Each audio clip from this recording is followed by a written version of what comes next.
Hello everyone, welcome to the Concerned Podcast where we unpack political, socio-economic and cultural stories shaping our world. I am Emmanuel Taban.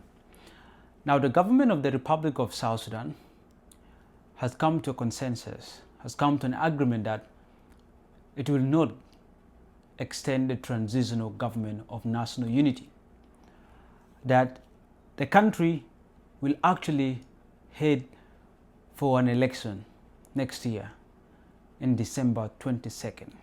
They've agreed that there is no more extension and the country is truly going for a general elections in 2026, December 22nd.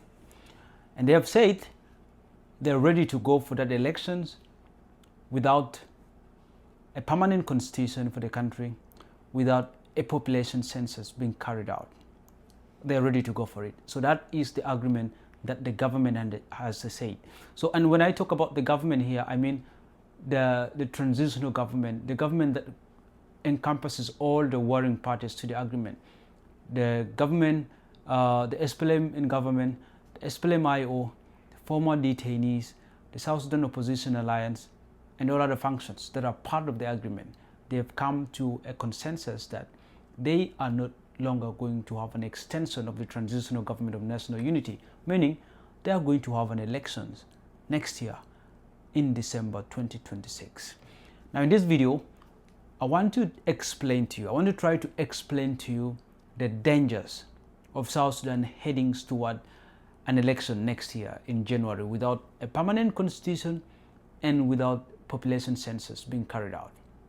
But before we proceed, if this is your first time watching a video on this channel, please subscribe, hit on the notification button, like, comment, and if the videos interest you, of course, share with your colleagues and your circle. It's a way of making this channel grow, and when it grows, it motivates us to make more videos back to back. Now back to our video. As I said, in this video, I'll try to explain to you why it is a dangerous move, why it is premature for South Sudan to have an elections next year in December 2026. I know so many people want to experience that feeling of going to the polling station and or getting registered and casting a vote.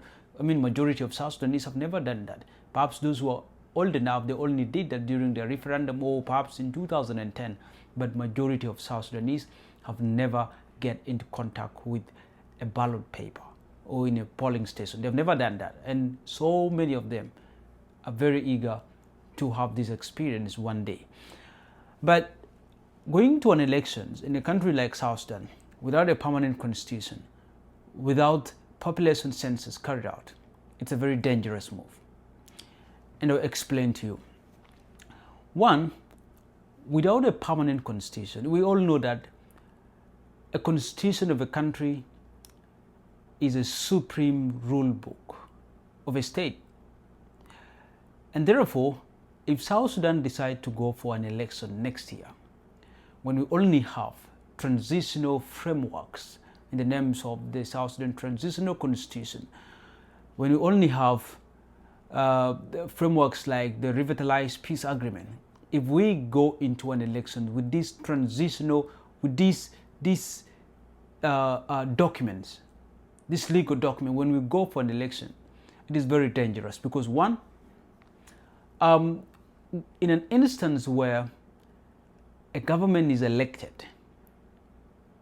in 2026 and there's no permanent constitution, this government elected in power can use all means to manipulate the system and use or make sure that the leader elected or the president can actually just have much influence in the constitution that is going to be written in the aftermath. Perhaps they will increase the term limits.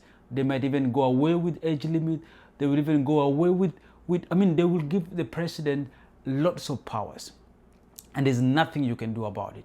And that is going to be the permanent constitution of South Sudan, the one drawn post-elections. That is a very dangerous. It is very reckless because the government elected in is going to have the advantage of making the constitution in its favor. They can give the president lots of unchecked powers and no one is going to question about it. They can give the president maybe to rule for lifetime without age limit, without terms limit. That is still going to be in advantage of the government elected in power, and that is the danger of it.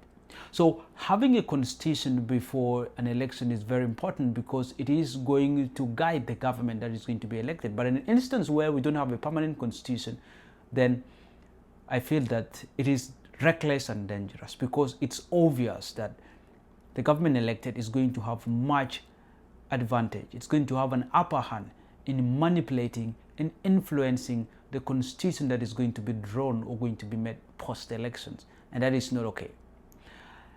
The second reason is going towards an election without a permanent constitution. I mean, there's a lot about South Sudan that's still unanswered. We don't know what kind of state we are going for, even in these elections that they've spoken about. Are we going to go into an election as a federal state? Are we going to go into an election as a centralized state? These are two different questions that are still not answered. So if we decide to go into an elections without deciding on the Fed, on the state, on the mode of governance of our country, how is it going to be? I mean, I feel this is not the right time. I mean, we all want to go to the ballot.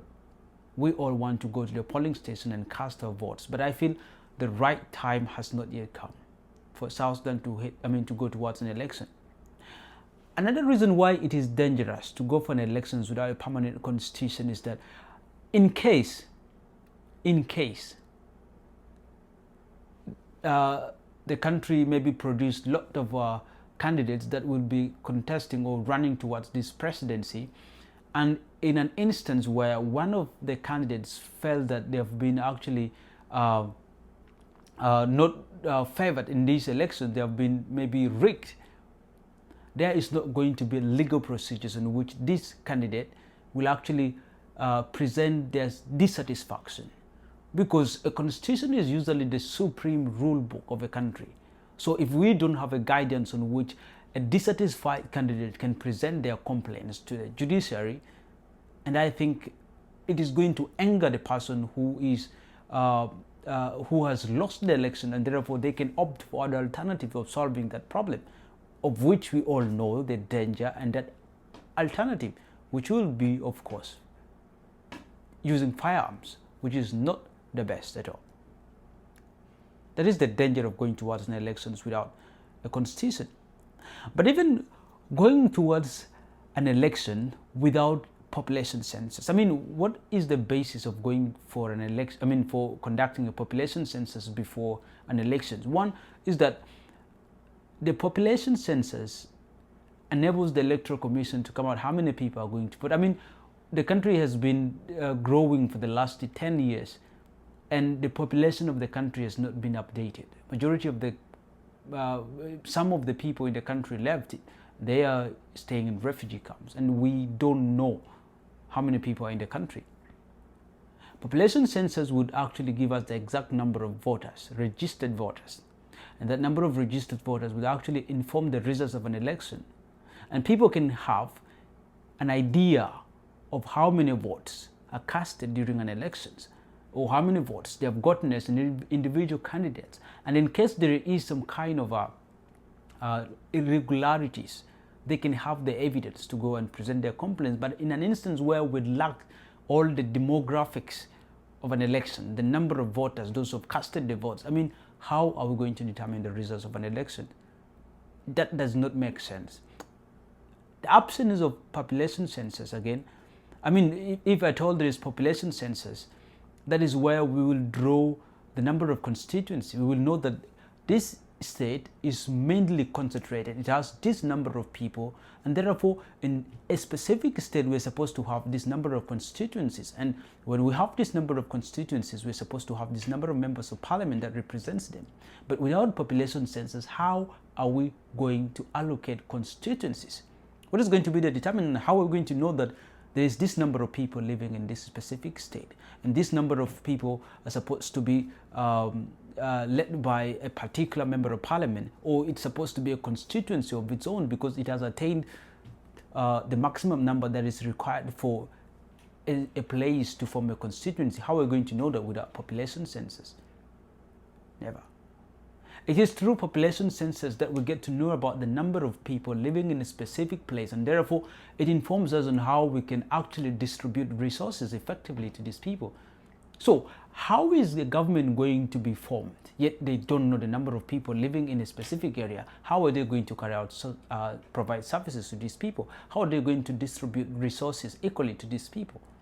So I feel the move by the government to go for an election next year, it's reckless and dangerous. I mean, majority of South Sudanese may not embrace it. And you can clearly see this is a naked evil. You don't have to even go and interpret it. It's dangerous for the country to go for an election next year. That is my take.